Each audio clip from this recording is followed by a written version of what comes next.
Kapuso sa Negros Occidental, lugar nga ginapatihan, ginapangitlogan sang pawikan sa Banwas ng Kawayan, Gintapan.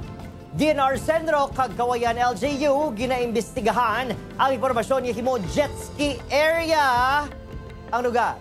Sa Irene Pedreso nakatutok. Sa ini nga mga laragway makitaan ang pagpanghawa kag pagpangtapan sa mga bato sa dalan sa igad sang baybay. Ang nasabit nga proyekto ang gilayon nga ginpauntad matapos na alarma ang pila ka residente sa ginapatigayon nga pagpangbuldo sa mga bato sa lugar. Matapos mabato ni punong barangay Pokpioko sang Kaliling ang reklamo, gilayon nga nangayo bullying sa Community Environment and Natural Resources Office para magpatigayon sa inspeksyon.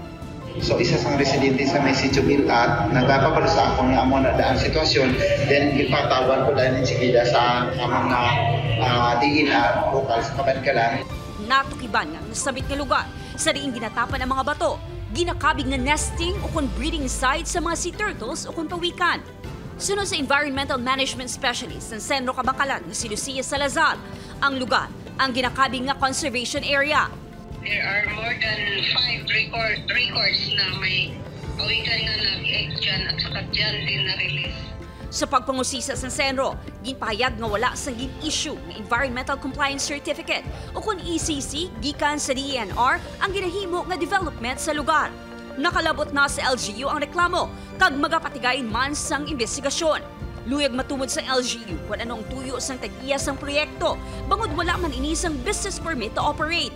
May nagagwa nga impormasyon nga himuon nga jet ski area ang lugar. Ibot na lang gani kami nga may involdos ka mo na. Ang amon niya nga end, wasan siya may nag-report.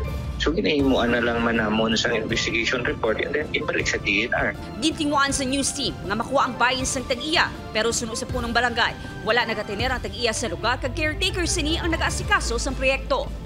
Upod Geruel Banggoy, Eileen Pedrasio. One Western Visayas.